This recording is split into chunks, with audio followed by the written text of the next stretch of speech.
The easiest way to hide a lie is to wrap it in authority. The morning sun reflected across the polished marble entrance of Jefferson Federal Courthouse as attorneys hurried through the revolving doors carrying leather briefcases, deputy marshals greeted familiar faces, and television crews searched for the next headline worthy of the evening news. It looked like an ordinary federal workday, the kind that began quietly and ended with another stack of filed motions. Nobody standing outside could have imagined that within a few minutes, one routine encounter would begin unraveling a carefully built reputation. Marcus Carter walked toward the courthouse with an unhurried stride, dressed in a charcoal blazer, a crisp white dress shirt, and a navy tie. A worn leather portfolio rested comfortably beneath his arm, and his calm expression suggested nothing more than another professional arriving for an important meeting. He paused only long enough to thank the elderly courthouse volunteer who held the entrance door open before continuing inside. His voice was polite. His posture was relaxed. Nothing about him invited attention, and that suited him perfectly. Parked across the street, Detective Ethan Walker watched every step Marcus took. From the outside, Walker represented confidence itself. His dark detective suit was perfectly pressed, his badge rested neatly against his belt, and years of successful investigations had earned him the trust of fellow officers and prosecutors alike. He believed experience allowed him to recognize guilt long before anyone else noticed it. This morning, however, his certainty carried an edge that felt almost rehearsed, as though he had already decided how the next few minutes would unfold. Inside the courthouse lobby, visitors moved steadily through the security checkpoint while courthouse deputies guided people towards screening stations with quiet professionalism. Conversations echoed beneath the high ceiling as attorneys discussed hearing schedules and clerks transported stacks of legal files between courtrooms. Mounted high above the marble floor, security cameras rotated silently through their programmed positions, recording every movement without interruption. Marcus glanced toward one of them for only a brief moment before returning his attention to the security line. Detective Walker crossed the lobby with measured confidence until he stopped only a few feet away from Marcus. Speaking in a firm but controlled voice, he called Marcus by name and requested that he remain where he was. Nearby conversations immediately faded. Several attorneys paused in the middle of the lobby. A television reporter lowered her microphone and instinctively turned toward the unexpected encounter. Courthouse deputies stepped closer, maintaining order while allowing the detective to conduct what appeared to be an official investigation. Marcus slowly turned to face Walker. He showed no anger, no confusion, and no sign of panic. Instead, he quietly acknowledged the detective and waited.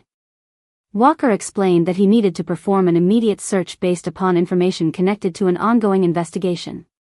Marcus offered no resistance and calmly agreed to cooperate. Moments later, Walker reached into the outer pocket of Marcus's blazer and produced a small sealed package. A wave of quiet surprise spread through everyone watching.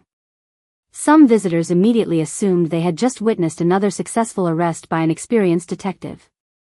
Others exchanged uncertain glances, sensing that Marcus's remarkable composure did not match the seriousness of the accusation. Marcus briefly looked at the package before meeting Walker's eyes once again. He did not argue. He did not protest. He simply remained still, as though the most important part of the story had not yet begun. Above them, every security camera continued recording the encounter from multiple angles, preserving each second with silent precision while no one in the crowded courthouse lobby realized that the truth had already found its most reliable witness. The courthouse lobby seemed to hold its breath as Jefferson Federal Courthouse deputies respectfully stepped forward to maintain a clear path around Marcus Carter and Detective Ethan Walker. Nobody shouted.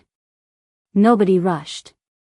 Attorneys paused beside polished marble columns, courthouse employees quietly redirected visitors toward another security screening lane, and every conversation dissolved into cautious whispers. Walker held the sealed package with practiced confidence, presenting it only long enough for the nearby deputies to observe before placing it into an evidence bag according to standard procedure. His movements were steady, professional, and familiar, reinforcing the reputation he had built over many years. To everyone watching, the situation appeared straightforward. Marcus Carter remained calm. His leather portfolio rested on a nearby inspection table where a courthouse deputy had carefully placed it moments earlier. Marcus never reached toward it. He never questioned Walker's authority. Instead, he acknowledged each instruction with quiet respect, answering only when necessary and speaking in an even tone that never rose above the ordinary sounds of the courthouse. The unusual composure immediately caught the attention of several people nearby. A young deputy marshal had assisted with countless courthouse investigations during his career, and experience had taught him that individuals facing serious accusations often reacted with confusion, frustration, or urgency. Marcus displayed none of those emotions. His breathing remained steady. His shoulders stayed relaxed. He looked at the people around him rather than at the sealed package, almost as though he considered every individual in the lobby more important than the accusation itself. Detective Walker interpreted the silence as resignation. He thanked the courthouse deputies for their cooperation before explaining that Marcus would accompany them to a secure interview room while preliminary documentation was completed. Marcus quietly agreed and walked beside the deputies without hesitation. As they crossed the polished granite floor, dozens of curious eyes followed them. Some visitors exchanged knowing glances, convinced they had witnessed another successful investigation by an experienced detective. Others felt an uneasy uncertainty they could not explain. An elderly courthouse volunteer who had welcomed Marcus only minutes earlier slowly lowered his head, struggling to reconcile the respectful man he had greeted with the serious allegation now unfolding before him. High above the lobby, multiple security cameras continued rotating through their programmed positions, silently recording every conversation, every movement, and every step from overlapping angles. Most people never noticed the cameras because they blended naturally into the architecture. Marcus noticed them. As he passed beneath one mounted near the entrance corridor, he briefly looked upward before continuing forward. The glance lasted no more than a heartbeat, yet it carried an unmistakable sense of awareness. Walker never looked up. Inside the secured interview area, courthouse operations continued exactly as they always had. Court clerks carried stacks of legal filings between offices. Attorneys quietly reviewed motions while waiting outside courtrooms. Administrative staff discussed hearing schedules without interruption. The building itself remained a place defined by procedure, precision, and routine. Marcus was escorted into a modest interview room furnished with a wooden table, several chairs, and an American flag positioned beside the wall. A deputy politely offered him a bottle of water. Marcus accepted it with a grateful smile and thanked the deputy by reading the officer's name directly from the uniform badge. The deputy seemed surprised by the simple gesture. Few people pause to notice names during moments like this. Outside the room, Detective Walker organized his reports with visible satisfaction.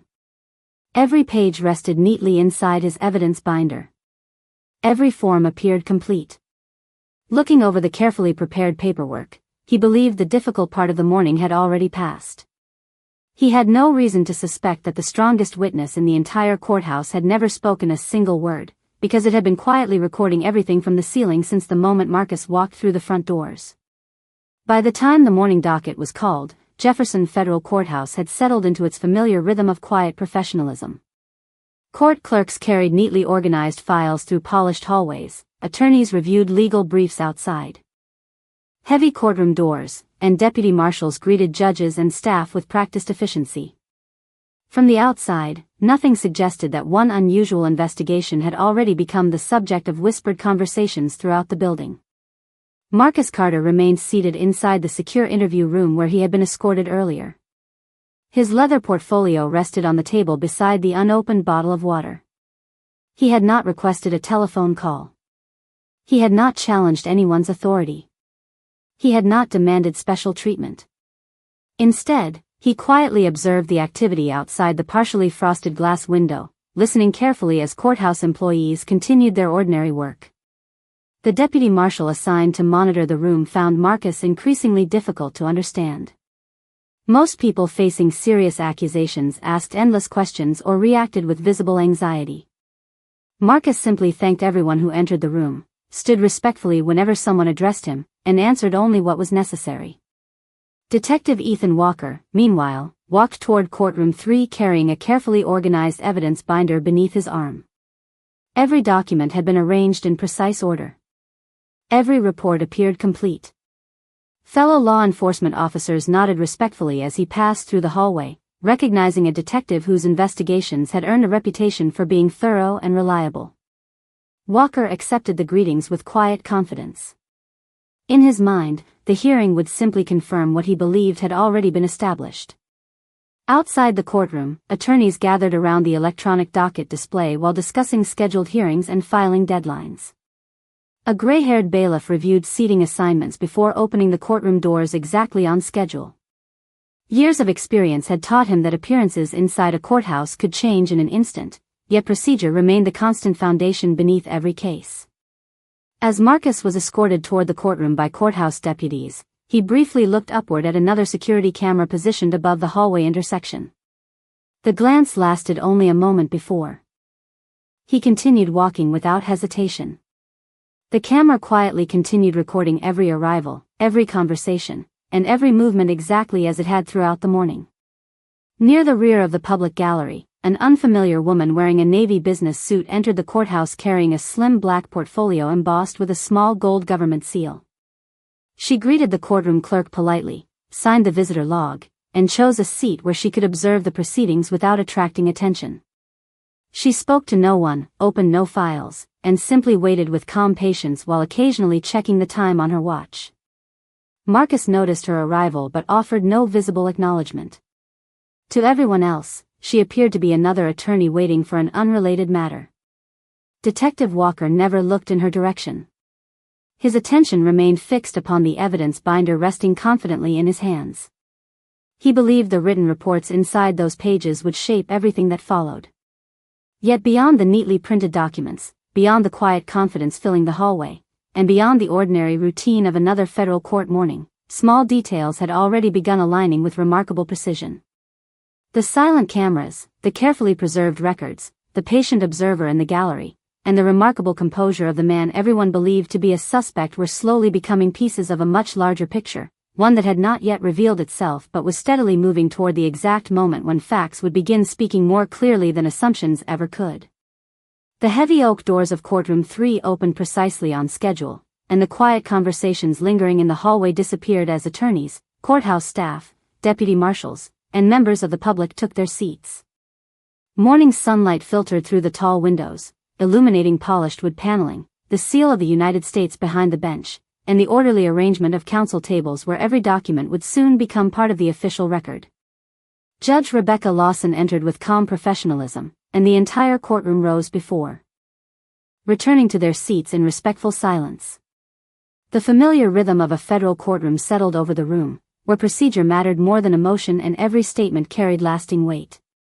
Marcus Carter entered under the supervision of courthouse deputies and quietly took his assigned seat. His leather portfolio had been secured outside the courtroom according to standard procedure, yet his composed expression never changed. He acknowledged each instruction with quiet respect before folding his hands in front of him. Several spectators studied him with growing curiosity. They expected anxiety from someone facing serious allegations, but instead they saw remarkable patience. Marcus looked neither defeated nor defensive. He simply observed the courtroom with calm attention, occasionally glancing toward the official court reporter whose fingers moved steadily across the keyboard, preserving every spoken word for the permanent record. Detective Ethan Walker entered moments later carrying his carefully organized evidence binder. His confident stride reflected years of courtroom experience. He exchanged brief greetings with the Assistant United States Attorney before arranging reports, photographs, and evidence forms in precise order across the counsel table. Every page appeared complete. Every exhibit had been labeled according to procedure. More than one courthouse employee quietly remarked that Walker always arrived exceptionally prepared, and the detective accepted the compliments with the quiet confidence of someone expecting another routine hearing. Judge Lawson invited the government to summarize the matter before the court. The Assistant United States Attorney introduced the case before asking Detective Walker to describe the sequence of events that had occurred earlier that morning inside the courthouse lobby. Walker spoke in a calm, measured voice, explaining how suspicious circumstances had prompted an investigative detention, followed by a lawful search during which the sealed package had been discovered. His testimony flowed naturally, supported by neatly organized reports that appeared internally consistent. Each answer reinforced the Impression of an experienced investigator who understood both procedure and courtroom expectations. From the public gallery, several observers quietly nodded as the testimony unfolded. Marcus listened without interruption. He never challenged a statement. He never displayed frustration. Instead, he maintained steady eye contact with Judge Lawson whenever she addressed the courtroom and occasionally allowed his attention to drift toward the security cameras mounted discreetly near the ceiling. The movement was subtle enough that almost no one noticed, although Judge Lawson briefly followed his gaze before returning her attention to the testimony. Near the rear of the courtroom, the woman in the navy business suit remained seated with the slim black portfolio resting across her lap. She quietly reviewed a single page before closing the portfolio once again. She neither approached the bench nor spoke with anyone nearby. To every casual observer, she appeared to be waiting patiently for an unrelated hearing. Yet her calm presence seemed strangely purposeful, and Marcus acknowledged her existence only through the slightest shift of his eyes before returning his full attention to the proceedings. As Detective Walker concluded his testimony, confidence settled across the courtroom. The reports appeared complete, the sequence seemed logical, and the evidence looked persuasive. Yet beneath the orderly presentation, unnoticed details quietly continued aligning with one another, moving steadily toward a moment when carefully preserved facts would begin carrying greater weight than even the most convincing testimony. As the hearing continued, the orderly rhythm of Courtroom 3 remained undisturbed, yet the atmosphere had begun to change in ways that could not be measured by words alone. Detective Ethan Walker stood beside the counsel table with the quiet confidence of someone who believed every important fact had already been established. His reports rested in perfect order, each page neatly aligned inside the evidence binder that had accompanied him throughout the morning. From the perspective of nearly everyone watching, the documentation appeared complete, and the testimony had unfolded exactly as expected. Judge Rebecca Lawson carefully reviewed each exhibit before placing it back upon the bench. She rarely interrupted counsel, preferring to study every document with deliberate attention before asking concise questions that focused on procedure rather than opinion. Years on the federal bench had taught her that assumptions often arrived long before facts, and she had built a reputation for allowing neither to outrun the official record. The Assistant United States Attorney quietly compared the written inventory with the evidence log attached to the file. While turning another page, the attorney paused almost imperceptibly before reading one section a second time. The hesitation lasted only a moment, yet it did not escape the notice of the experienced bailiff standing nearby. After supervising countless federal proceedings, he had learned that meaningful developments often announce themselves through small pauses rather than dramatic reactions. Marcus Carter remained silent. His expression never reflected frustration or satisfaction. Instead, he listened attentively to every exchange while occasionally allowing his attention to drift toward the discreet security cameras mounted high along the courtroom walls. The movement was subtle, almost routine, but it happened often enough that Judge Lawson quietly recognized the pattern. She made no comment. She simply continued observing the courtroom with the same measured patience she had maintained since the hearing began. Near the rear of the public gallery, the woman wearing the navy business suit slowly opened the slim black portfolio resting across her lap. Inside were several sealed document folders arranged with remarkable precision. She briefly confirmed the order of the materials before closing the portfolio once again without removing a single page. No one seated around her appeared to notice.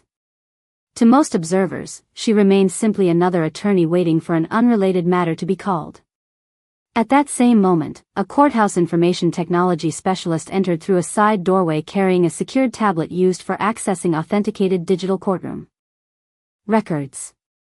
After quietly speaking with the courtroom clerk, the specialist took a seat near the rear wall and waited without interruption. The arrival attracted little attention because technical staff frequently assisted with electronic exhibits in federal proceedings. Detective Walker barely glanced in that direction. His attention remained fixed upon the evidence binder before him, convinced that the written reports would continue guiding the hearing toward an ordinary conclusion. Judge Lawson closed one folder, reached for another, and carefully reviewed the accompanying chain of custody documentation attached to the sealed package. She compared several dates, then looked briefly toward the Assistant United States Attorney before returning to the file. No ruling had been made, no conclusion announced, yet a quiet awareness began spreading throughout the courtroom. The scattered details that had seemed unrelated earlier that morning were gradually drawing closer together. The repeated attention toward the courthouse cameras, the carefully preserved documentation, the silent observer carrying sealed federal files, the arrival of technical personnel, and the extraordinary composure of the man seated at the defense table all suggested that the complete story had not yet been told. Detective Walker still believed the strongest evidence rested inside his binder. Marcus appeared equally confident, but his confidence seemed anchored somewhere entirely different, somewhere preserved without opinion, untouched by memory, and patiently waiting for the moment when verified facts would speak with greater authority than any testimony offered inside the courtroom. The silence inside Courtroom 3 deepened as Judge Rebecca Lawson finished reviewing the latest documents placed before her. No ruling had been announced, yet something subtle had changed. The certainty that had carried the hearing since the morning no longer felt absolute. Detective Ethan Walker remained standing beside the counsel table with the same evidence binder that had guided every answer he had given. He believed the written reports accurately reflected the events that had unfolded inside the courthouse lobby. From his perspective, procedure had been followed, documentation had been prepared, and the hearing was moving exactly as expected. Marcus Carter remained seated across the courtroom, his posture unchanged from the moment he first entered. He listened carefully without interruption, occasionally acknowledging the judge with a respectful nod whenever procedural matters were discussed. His calm demeanor had become increasingly difficult for those in the courtroom to ignore. The Assistant United States Attorney requested permission to address a procedural matter concerning additional federal documentation that had recently become available. Judge Lawson granted the request, reminding everyone that any material considered by the court must first be authenticated and entered into the official record. The woman wearing the navy business suit quietly rose from the rear of the public gallery and approached the counsel table with measured confidence.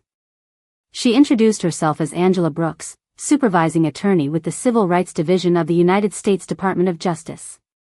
Her voice remained calm and professional as she presented a sealed packet of federal documents to the courtroom clerk for verification. The clerk carefully reviewed the submission before delivering it to the bench according to standard courtroom procedure. Judge Lawson examined the cover page, confirmed the official certification, and nodded for the record to reflect the submission. Detective Walker watched the exchange with growing curiosity. Until that moment, he had assumed the woman was simply another attorney waiting for an unrelated proceeding. The realization that she represented the Department of Justice introduced an unexpected dimension to the hearing. Angela Brooks respectfully explained that the documents concerned an ongoing federal matter directly connected to the individual currently appearing before the court. She emphasized that the purpose of the submission was not to interrupt the proceedings but to ensure that the court possessed complete and accurate information before making any further decisions. Judge Lawson agreed that completeness of the record served the interests of justice and invited the court to proceed carefully. Angela then turned toward Marcus. Without dramatic gestures or raised voices, she asked whether he would identify himself in his official capacity for the record. Marcus slowly stood. Reaching inside his jacket, he removed a dark leather credential holder that had remained unnoticed throughout the morning. He walked respectfully toward the bench and presented the credential to Judge Lawson without comment. The judge examined it carefully, read it a second time, and quietly returned it. She then stated for the official record that Marcus Carter was assigned to the Civil Rights Division of the United States Department of Justice and that the newly submitted federal documentation required careful consideration before the hearing could continue. A quiet ripple moved through the courtroom. Attorneys exchanged surprised glances. The young deputy marshal who had offered Marcus a bottle of water earlier lowered his eyes for a brief moment as the significance of the morning's events became clearer. Detective Walker remained silent.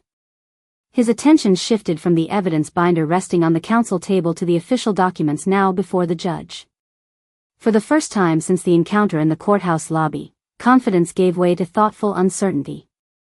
Judge Lawson instructed the clerk to enter the federal materials into the record and directed the courthouse information technology specialist to prepare the authenticated digital evidence referenced within the submission. The courtroom had not erupted into chaos. No one celebrated. No one argued.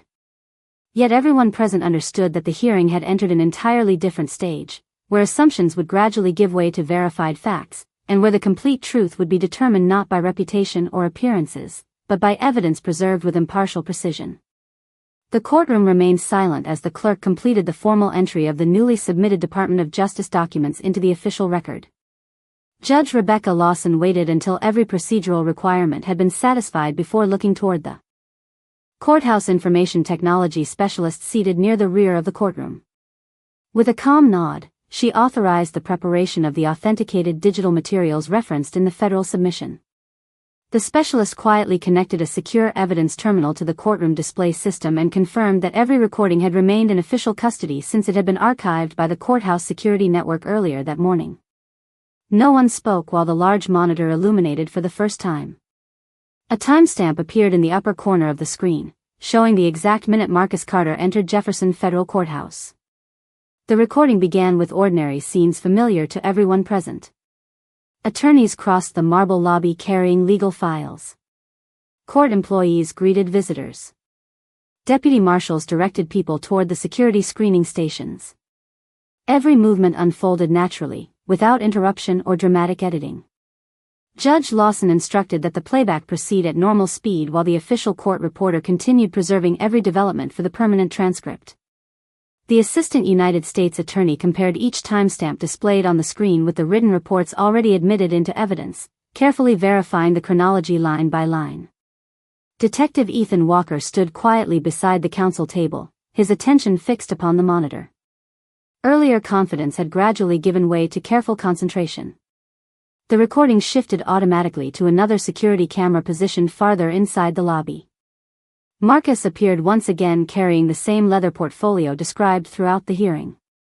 He paused briefly to thank the elderly courthouse volunteer who opened the entrance door before calmly approaching the security checkpoint.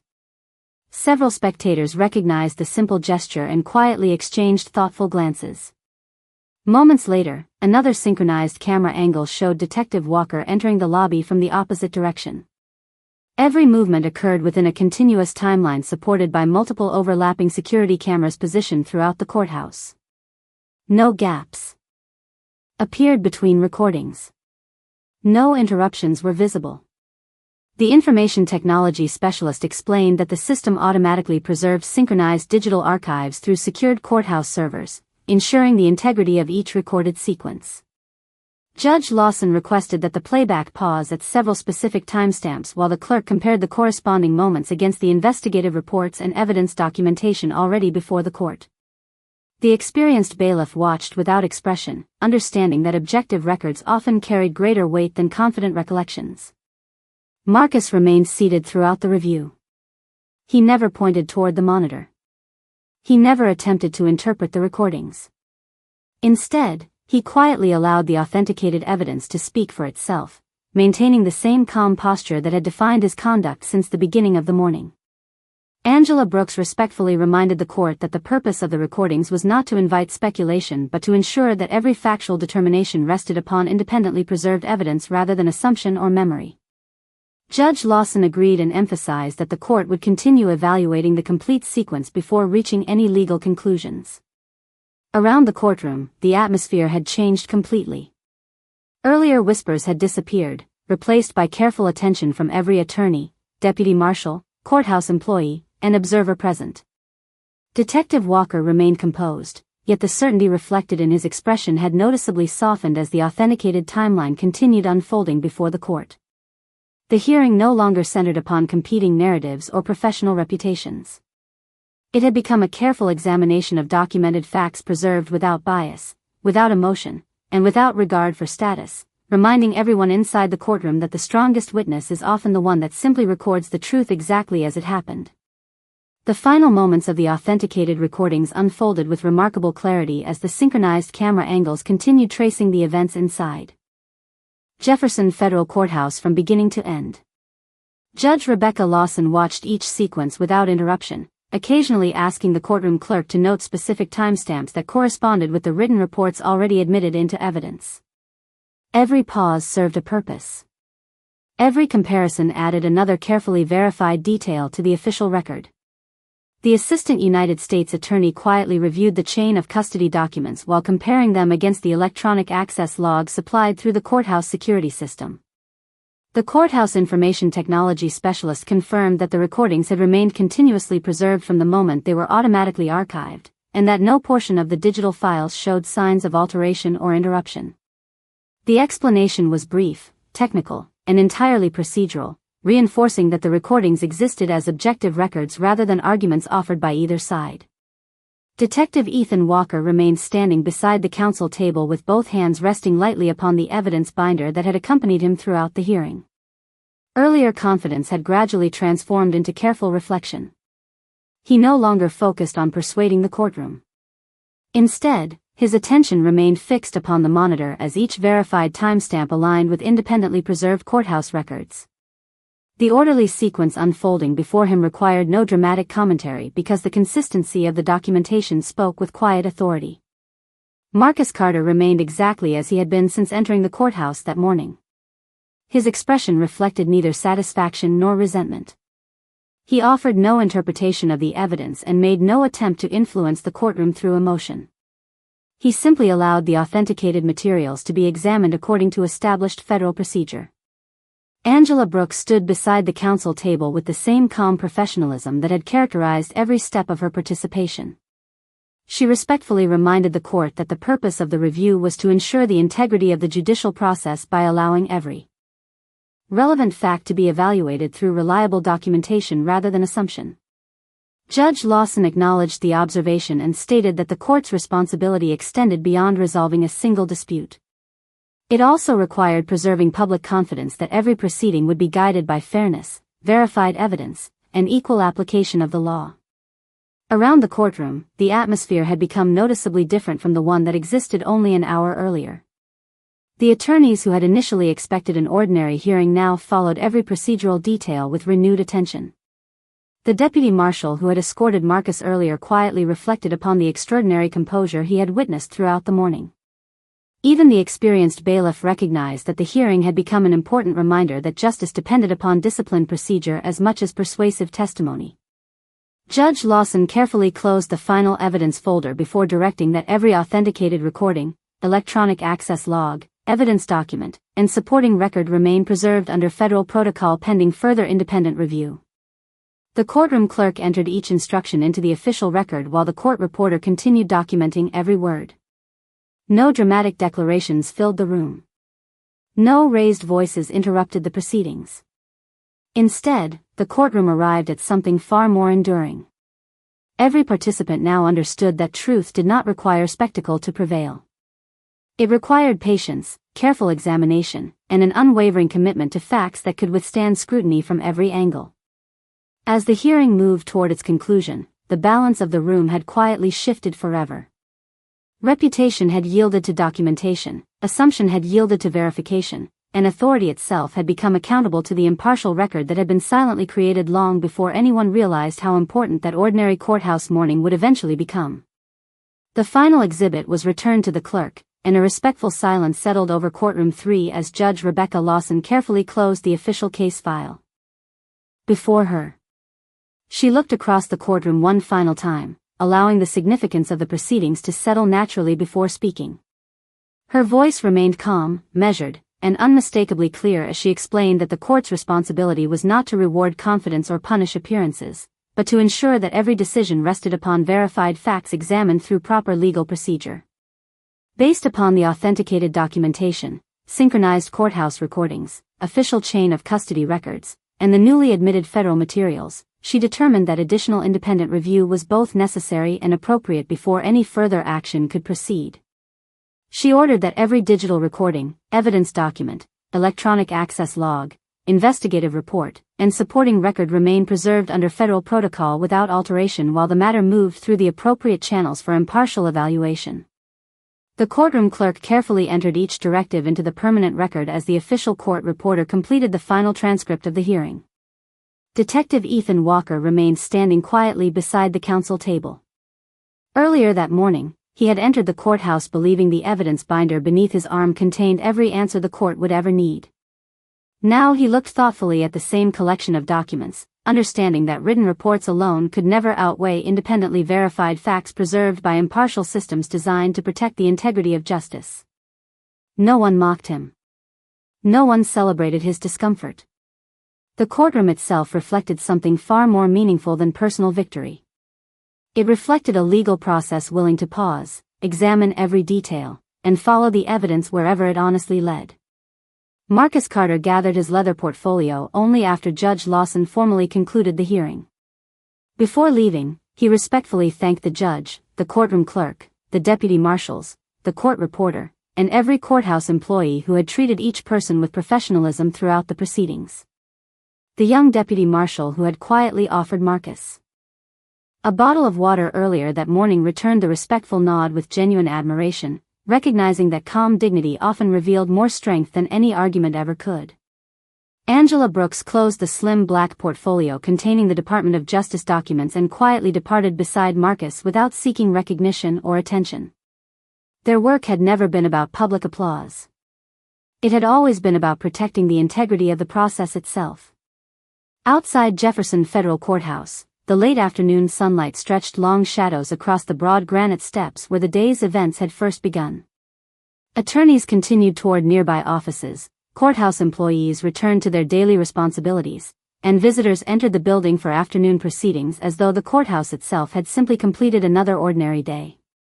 A small group of reporters waited respectfully near the sidewalk, hoping someone might offer dramatic remarks, but Marcus politely thanked them for honoring the ongoing legal process and continued walking toward the city street without further comment. Behind him, the American flag moved gently above the courthouse entrance while the familiar rhythm of federal justice quietly continued. The building had witnessed countless hearings before this one and would witness countless more, yet every person who had been inside Courtroom 3 carried away the same enduring lesson. Authority earns lasting respect only when it accepts accountability. Reputation remains valuable only when supported by truth. And justice never belongs to the loudest voice in the room. It belongs to patient evidence, disciplined procedure, and the quiet courage to let verified facts speak for themselves, because in every courtroom where fairness truly matters, the truth does not need to raise its voice to be heard.